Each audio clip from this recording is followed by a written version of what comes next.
Mesdames, Messieurs, bonsoir et bienvenue à cette édition, le sommaire. Dans le cadre de la riposte contre la variole du singe, le Bénin va procéder à l'opérationnalisation sans délai du COUSP. C'est l'une des actions urgentes qu'envisagent prendre les autorités béninoises. Des précisions dans cette édition. Quelques semaines après l'autorisation de la HAC, l'Humaine Christi TV, chaîne de l'Église catholique, lance ses activités le 14 septembre prochain. Plus de détails dans ce journal. Le Honduras dénonce son traité d'extradition avec les États-Unis. Nous y reviendrons dans ce journal.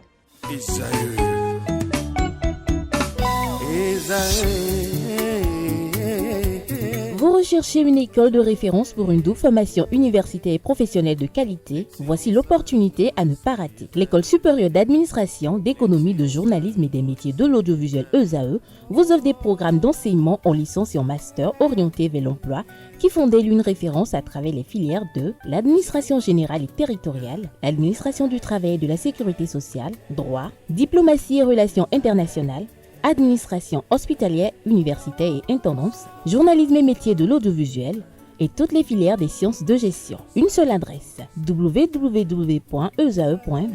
Rendez-vous dès maintenant sur nos campus ESAE Bedjromende au numéro 90 93 65 21 ou au numéro 98 98 14 00. Paracourt sur le numéro 52 46 12 12. Aboumé-Calavi au numéro 52 88 44 44. Akpaka au numéro 52 88 33 33. ESAE, l'excellence à un nom.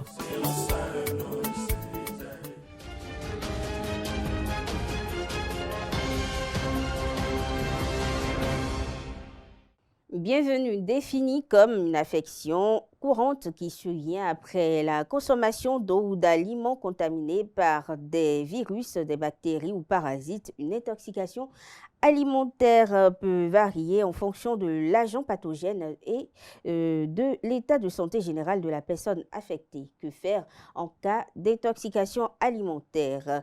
Élément de réponse avec Christine Adjonou Adjagodo, nutritionniste diététiste au micro de Nassirine Fatoubi Francis Fahmi. Une intoxication alimentaire est un trouble digestif que nous observons dès que nous consommons des aliments contaminés ou des boissons contaminées par des germes, notamment des virus, des bactéries, des parasites et aussi parfois des produits chimiques. L'intoxication alimentaire souvent se manifeste par des diarrhées, des vomissements, des crampes abdominales, parfois de la fièvre. C'est comme ça que nous reconnaissons généralement de façon systématique si quelqu'un est intoxiqué sur le plan alimentaire ou pas. Oui, elle est vraiment mortelle et donc pour l'éviter, il y a des dispositions que nous devons prendre. Alors, la première des choses, c'est d'observer une hygiène de façon générale et de façon particulière, il faut adopter une hygiène alimentaire, d'accord, et une hygiène environnementale. Hygiène environnementale, c'est de prendre soin de son environnement, tout ce qui est lieu de cuisine, là où nous vivons, et notre habitation en général, notre cuisine, nos ustensiles et les boissons, notamment pour ceux qui n'ont pas une source d'eau potable comme la Soneb. Et même si on a une source d'eau potable comme la Soneb, il faut quand même assainir l'environnement où il y a le robinet. Si on a autre source d'eau, nous devons décontaminer cette eau. Il y a des différentes manières de décontaminer les eaux. En dehors de ça, les contenants des eaux, là où nous stockons nos boissons, il faut veiller à ce que ça soit propre avant d'y mettre l'eau de boisson. En dehors de ça, tout ce qui est ustensiles de cuisine, il faut les protéger. pour éviter que les mouches se posent là-dessus.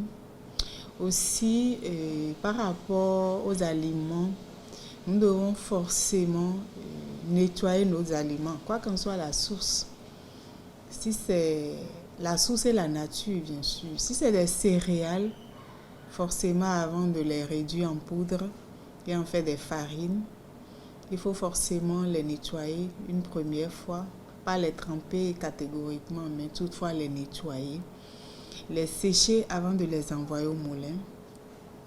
Tout ce qui est légumes et les fruits, il faut forcément bien les nettoyer, il faut les tremper, respecter un certain nombre de temps dans les solutions de décontamination. Il faut bien les nettoyer, les rincer abondamment, puisque tout à l'heure je disais qu'on peut s'intoxiquer facilement à travers les produits chimiques.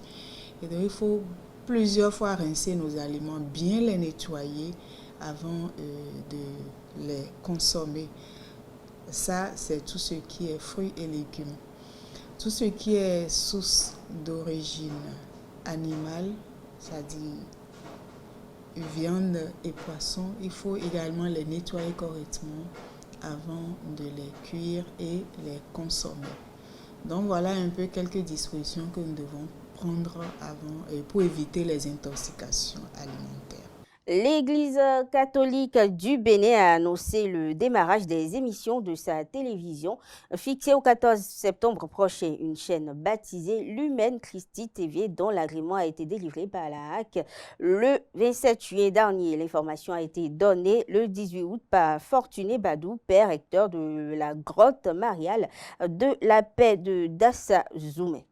La variole du singe sévit depuis quelques semaines dans plusieurs pays et les autorités béninoises s'activent déjà pour la contrôler. À cet effet, d'urgentes actions ont été prises ce mardi 27 août au terme de la première réunion de coordination de la préparation de cette riposte. Opérationnalisé sans délai, le Centre des opérations d'urgence de santé publique garantir un approvisionnement continu en réactifs consommables et équipements de protection vaccins en font partie. Et le point de niveau de préparation de la riposte a été fait. Cette première réunion de coordination a connu la présence des cadres techniques des ministères de l'élevage, de cadres de vie impliqués dans la mise en œuvre de l'initiative. Il faut aussi ajouter que la réunion a été présidée par le ministre d'État en charge de l'économie, des finances, Romuald Boadayi, du ministre de la Santé, Benjamin Okpati, et du représentant résident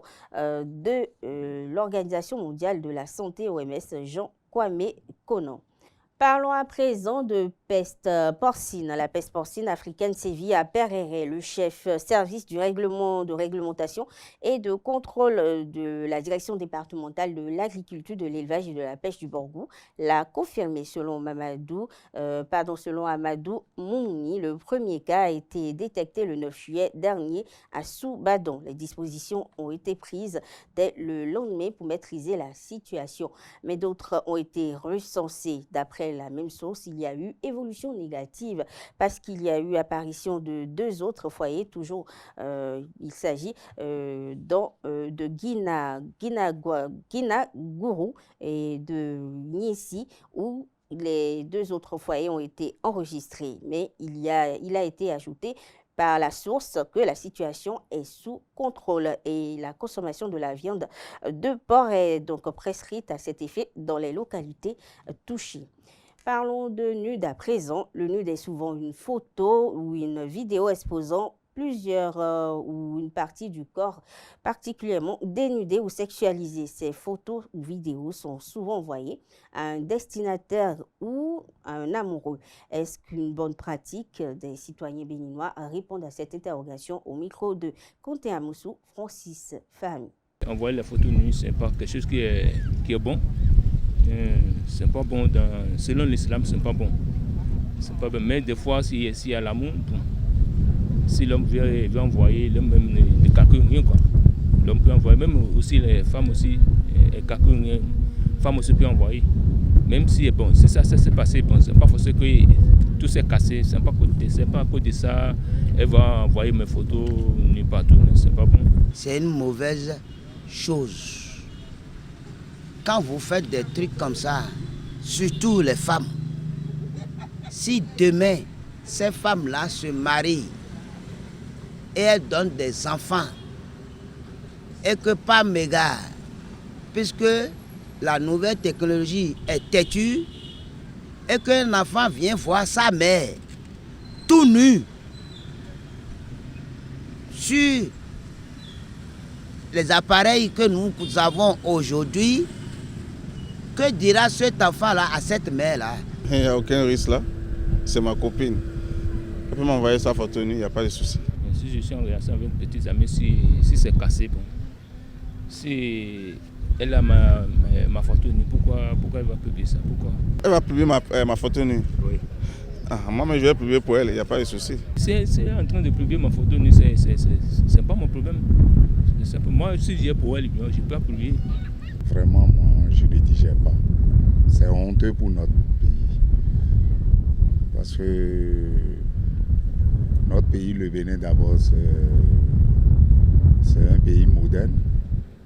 Vraiment, où tout le monde, je ne sais pas, tout là où moi j'ai passé, avant d'être au repos au pays aujourd'hui, juste dans la manière qu'on parle de notre pays, vraiment, ça ne nous permet pas, au moins, ça nous permet aujourd'hui de demander au gouvernement de faire comprendre les autres pays que ce n'est pas une bonne chose. La nudité d'une femme est toujours un truc secret.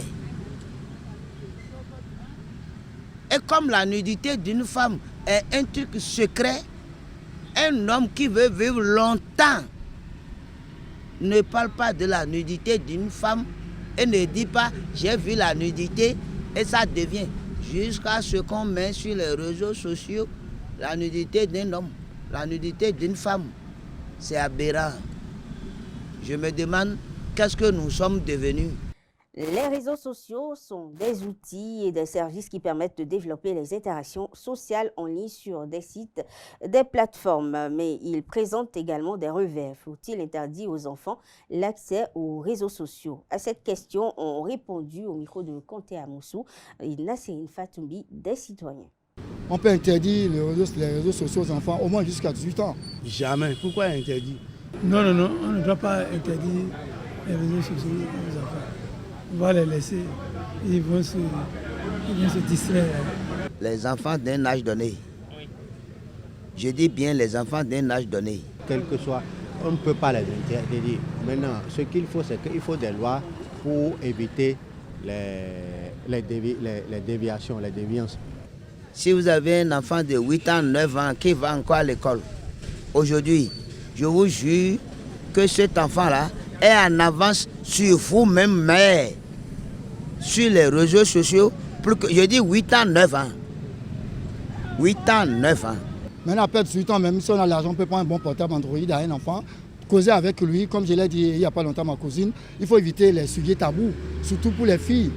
Parce que le monde est un petit village négativement et positivement. Donc il faut éviter les sujets trop tabous aujourd'hui à nos enfants à la maison, que les parents permettent aux filles qui ont déjà 17 ans, 18 ans, aux garçons de causer avec eux au salon et de leur prodiguer des conseils, de leur parler du sexe,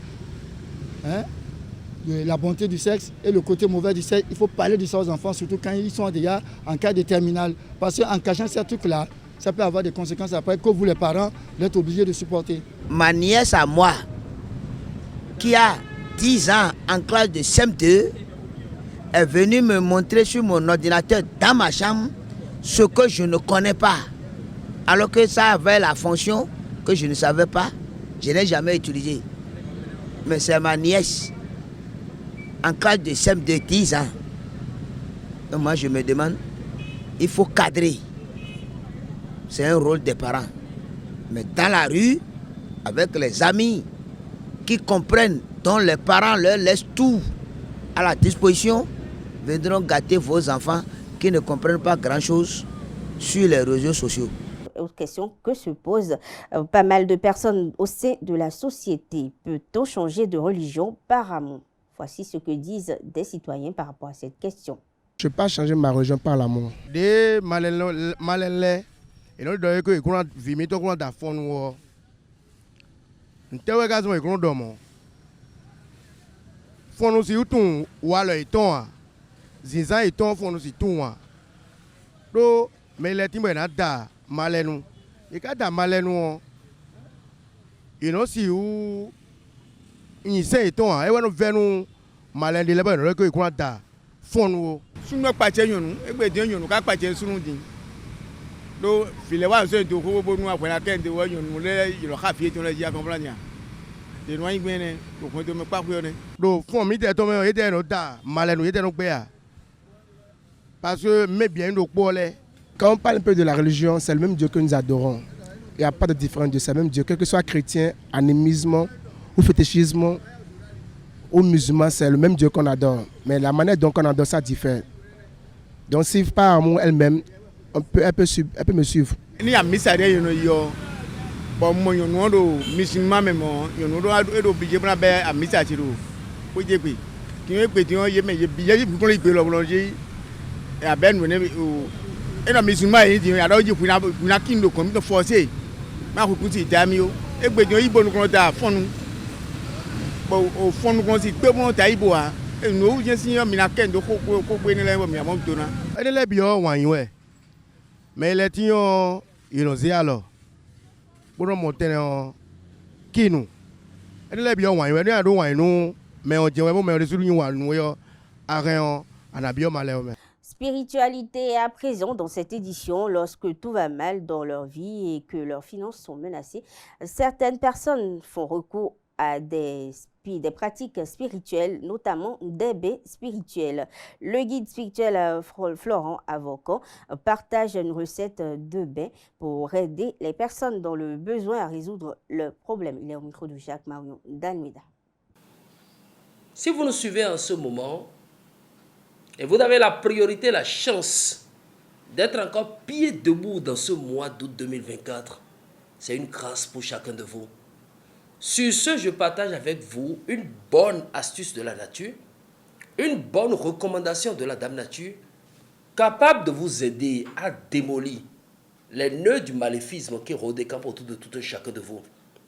Vous nous suivez en ce moment et vous mangez toujours les peines de douleur. Les blocages s'enchaînent pour vous. Les projets que vous avez mis sur pied depuis janvier 2024 jusqu'à ce jour ne sont pas encore réalisés. Qu'attendez-vous pour appliquer ce bon remède de la nature? C'est quoi le remède? Allez immédiatement au marché pour acheter du sel. De retour à la maison, appliquez cette opération pendant une période de 3 jours, pour ne pas dire 72 heures. Quelle est l'opération que vous devez appliquer? Le soir au coucher, vous mettez poignée de sel dans de l'eau. Vous remuez ce sel bien proprement avec l'eau. Et vous ouvrez votre bouche. Vous priez sur cette eau dans laquelle vous avez mis le sel. Vous demandez au Créateur de toute créature de donner l'ordre à la mémoire de l'eau en face de vous, afin que son utilisation éloigne de vous les impuretés, les blocages, les souillures et tout ce qui vous empêche de réussir concrètement dans la vie. Vous demandez à Dieu de donner l'ordre à l'eau, afin qu'en utilisant sur le corps physique, qu'elle nettoie tout ce qui doit vous quitter pour une paix certaine, pour un succès certain et pour une certaine bénédiction. Quand vous terminez de faire toutes ces prières sur l'eau, vous la laissez soit au coucher, au clair de lune. Le lendemain matin, vous prenez l'eau, vous rentrez dans votre douche pour ne pas parler de salle de bain et vous vous lavez concrètement. Après le bain, faites toujours aussi de bons vœux dans votre vie. Le soir suivant, vous reprenez la même opération pour l'appliquer pendant 72 heures. Vous savez ce que vous venez de faire? Cela a la possibilité de nettoyer les souillures, les différentes difficultés, les soucis, les laves, les blocages et résidus qui vous empêchent de réussir concrètement dans la vie. Ça, c'est le premier code dont vous avez bénéficié. Actualité hors de nos frontières en RDC après adoption de l'année dernière de la loi de programmation militaire qui a permis d'assurer un financement pluriannuel du secteur de la défense. Le gouvernement se concentre désormais sur l'élaboration de la toute première loi de programmation pour la police nationale congolaise. L'atelier d'actualisation de ce projet de loi qui vise à structurer et réformer la police a débuté lundi dernier et s'est achevé mardi. Il en ressort que des besoins sont considérables. L'un des principaux problèmes abordés par cette réforme est le manque d'effectifs au sein de la police nationale et il y a aussi, par exemple, l'acquisition de nouveaux équipements et d'outils de surveillance modernes. Le Honduras a officiellement dénoncé son traité d'extradition avec les États-Unis hier mercredi, marquant une rupture significative dans la coopération entre les deux pays en matière de lutte contre le trafic international de drogue. La présidente hondurienne Xiomara Castro a justifié cette décision en dénonçant qu'elle considère cette réaction comme une ingérence intolérable de Washington dans les affaires internes de son pays. La décision de dénoncer le traité intervient après des critiques formulées justement par l'ambassadrice américaine de Tegucigalpa, Laura Dogu, et cette dernière avait publiquement dénoncé la rencontre entre une délégation hondurienne de haut niveau et Vladimir Padrino Lopez, ministre de la Défense Venezuela, un proche de Nicolás Maduro et un homme sanctionné par les États-Unis pour son implication présumée dans le trafic de drogue. Autre actualité hors de nos frontières, le Programme alimentaire mondial de l'ONU, PAM, a annoncé ce mercredi 28 août la suspension jusqu'à nouvel ordre des mouvements de son personnel à Gaza après que l'un de ses véhicules a été touché par des tirs israéliens. C'est totalement inacceptable et le dernier d'une série d'événements inutiles liés à la sécurité qui ont mis en danger les vies des équipes du PAM à Gaza, a dénoncé la patronne de l'agence onusienne Cindy McCain dans un communiqué. Sport à présent. 5 guépards, dont 2 nouveaux, sont retenus pour aller à l'assaut des Super Eagles du Nigeria le 7 septembre prochain et 3 jours plus tard des Chevaliers de la Méditerranée de Libye lors des deux premières journées des éliminatoires de la CAN de 2025. J'ai notre le sélectionneur national a dévoilé en fin de matinée ce jeudi sa liste. Gardien de but, Saturnin Lagué, Tanguy Marcel, Aziz Karim, défenseur Facino Rodrigue, Cédric Rontonji, Kiki David, Moumouni Rachid, Yohan Roche, Sankamao, Souleymane Sika, Tidjani Mohamed, Olivier Verdon, Milieu, Arenvi, Arango, Amoussou, Dodo, Cessi, Samadou, Hassan, Imran, Junior Laïtan et attaquant, Dossou, Rontondi, Andreas, Steve Mounier, Dossi et Traoré, Steve Warren. 2 nouveaux joueurs qui sont pour la première fois avec moi.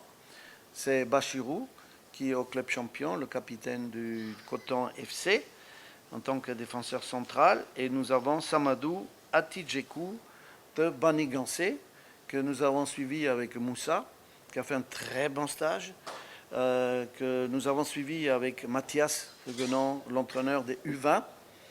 Et il a émergé comme un joueur d'avenir et peut-être celui qui est le plus près de notre équipe. D'ailleurs, pour vous dire un chiffre, la moyenne d'âge de notre groupe est de 24,9.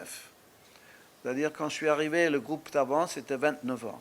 C'est presque le même groupe que celui que nous avions à Abidjan au mois de juin et qui avait déjà commencé à montrer de bons signes au mois de mars à Amiens. Samson Akignola, Prince Dossou et David Tchechao, 3 joueurs présents lors du dernier regroupement des Guépards, ne figurent pas sur cette liste. Le sélectionneur explique les raisons. Première chose, Tchechao, qui est à Chicago, a été opéré de ligaments croisés. Il s'est blessé. Au retour de notre regroupement à Abidjan, il est rentré dans son club, il se fait les croisés. Donc il est actuellement en rééducation. C'est la raison pour laquelle il n'est pas là. En ce qui concerne Prince, il y a différentes analyses médicales et différentes opinions médicales il y en a une de notre staff médical qui a dit il est valable pour jouer et il peut faire tous les efforts nécessaires et parfois on peut compenser des ligaments croisés avec une musculature renforcée du quadriceps et des ischio-jambiers. Et c'était son cas. Il avait, avec son paquet de muscles, suffisamment de force pour rendre le genou stable. Donc, quand il y a deux opinions médicales, ceux qui disent qu'il faut opérer, on préfère attendre un peu pour voir si ce n'est pas possible, sans opération, de le sauver pour le football. Donc on a essayé cette méthode-là. Il a fait des stages à Bordeaux. Bordeaux voulait le prendre, mais vous avez peut-être vu ce qui s'est passé à Bordeaux. Le club a chuté en 4e division et il y a un désordre total. Donc je ne peux pas me permettre d'envoyer un garçon dans un club comme ça actuellement. Donc du coup, il est allé à Chicago. Puisqu'ils étaient contents de Chicharo, ils ont vu Prince également et ils ont constaté qu'il valait mieux faire une opération. Donc maintenant, on va vers ça. Nous allons vers une opération, soit à Chicago ou en Allemagne, où il y a des gens qui veulent bien, dans la clinique Charité à Berlin, s'occuper de lui.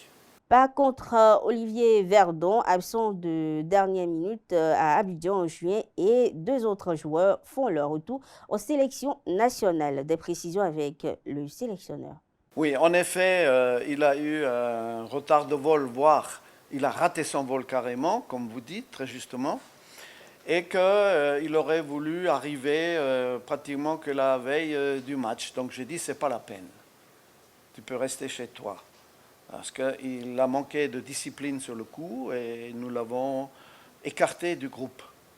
Maintenant, depuis, il a joué dans son club, qui reprend très tôt, comme vous le savez, dans les pays de l'Est.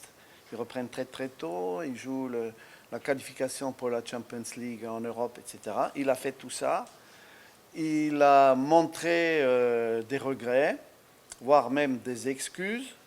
Et du coup, il n'y a aucune raison de se priver d'un joueur qui joue sur le plan international à un plus haut niveau. Donc il est de retour dans la liste, comme d'ailleurs 2 autres, voire 3 autres joueurs qui sont là. C'est notamment Andreas qui est de retour. Donc ça, c'est une bonne nouvelle. Il était blessé la dernière fois, comme vous le savez. Nous avons Warren Traoré, qui fait de bonnes choses aussi avec le Lokomotiv de Sofia, qui est de retour. Donc on en est très heureux. Et puis on a le compartiment offensif que vous voyez, hein, qui est complété par Tosin, qui a fait tous ses premiers matchs avec Lorient. Malheureusement en 2e division, mais ils ont bien commencé avec 2 victoires. Pour boucler avec le dossier de l'équipe nationale de football, les Guépards tiennent notre hôte, ancien sélectionneur du Nigeria lors du dernier déplacement du Bénin, espère une expédition moins périlleuse pour son équipe. Par ailleurs, il évoque les objectifs de ce début de campagne. Certains y étaient, il y avait un déplacement difficile, je crois. Vous y étiez dans le staff. Et déjà, on espère avoir un déplacement, grâce à nos connaissances, un peu plus confortable et pas attendre des heures et des heures à l'aéroport pour avoir une immigration qui veuille bien se déplacer pour vous faire les tampons. Donc déjà ça. On viendra depuis Abidjan, puisqu'on nous a dit qu'il serait mieux de venir depuis Abidjan pour aller directement sur la ville de Uyo, avec une escale à Lagos. Donc à partir de là, c'est quand même une curiosité de retrouver 2 pays que nous avons déjà en groupe de Coupe du Monde, en qualification pour la CAN, avec le Rwanda et avec le Nigeria. On les retrouve. Donc voilà, ça veut dire qu'on se connaît un petit peu. La deuxième curiosité, c'est que ce sont 2 entraîneurs allemands encore, puisque le Nigeria, comme vous le saviez, a fait signer Bruno Labbadia pour s'occuper des Super Eagles. Voilà. Donc ça fait, si je compte que Moussa a aussi un passeport allemand, que Nabil Trabelsi a aussi un passeport, ça fait 5 Allemands dans un groupe de 4 et peut-être plus parce qu'il risque d'emmener des assistants allemands encore, Bruno Labbadia. Donc on va pouvoir parler un peu la langue de Goethe. Ça me fera plaisir. Et du coup, je pense que ce match-là, ça va être pour eux l'occasion de prendre une revanche. Quand vous perdez contre le petit Bénin, petit entre guillemets, un match important de Coupe du Monde, et c'est ça l'objectif pour eux principal. Ils ont raté la dernière Coupe du Monde, ils veulent faire absolument la prochaine, parce que financièrement, ils ont besoin de ça déjà. Ils ont très peu d'aide du ministère, c'est la fédération elle-même qui doit financer. Et donc du coup, voilà, c'est pour eux évidemment très important, et en plus pour un coach pour son premier match, de commencer positivement une collaboration. Mais justement, on a pris confiance. Je pense que les joueurs sont là pour confirmer que maintenant, on sait qu'on peut faire bien contre les grandes équipes. Ce n'est pas seulement contre le Nigeria qu'on l'a prouvé. On l'a prouvé même avant, contre d'autres pays. Et du coup, on y croit, malgré les petites difficultés que certains joueurs ont dans leur club. Parce que chez nous, c'est autre chose. Ce n'est pas un club, c'est une famille. C'est un groupe qui travaille bien ensemble. Il y a une motivation extrême. Il y a un capitaine, un nouveau capitaine qui a commencé à trouver ses marques et qui dirige bien ses coéquipiers. Et nous avons maintenant une connaissance les uns des autres pour dire qu'on sait où on va. Voilà, donc ce match au Nigeria va être magnifique, mais il va être extrêmement difficile, on le sait. Mais on a un bon espoir de faire quelque chose. Et après, par contre, on n'a que 3 jours pour préparer le deuxième match de la Libye. La Libye, c'est un peu l'inconnu. Les dernières informations qu'on a, ils ont bien commencé leur qualification en Coupe du Monde, d'ailleurs. Ils sont bien classés. Mais ils auraient des petits soucis de Benghazi. Les joueurs ne veulent pas venir. Il y a un problème interne, c'est ce qu'on m'a dit hier. Donc, voilà, on va voir ce qu'ils vont présenter déjà dans le premier match contre le Rwanda, qui joue, avantage pour eux par rapport à nous. Ils ont 2 jours de plus de récupération entre les 2 matchs, parce qu'ils jouent 2 jours avant. Donc parfois, je ne comprends pas trop la CAF, comment elle organise les choses. Ça manque un peu d'équité sportive. S'il y a un pays qui a 2 jours de plus de préparation qu'un autre, c'est quand même un avantage. 1 jour encore, je veux bien, mais 2, ça fait beaucoup. Donc on attendra et on verra en fonction du premier match. Pour le moment, il n'y a que le Nigeria qui compte pour nous. Et on a vu la liste, que là, ils sont complets. Ça va être un match très, très intéressant. Mesdames, Messieurs, c'est tout pour cette édition. Merci de l'avoir suivi. Très bonne soirée à toutes et à tous.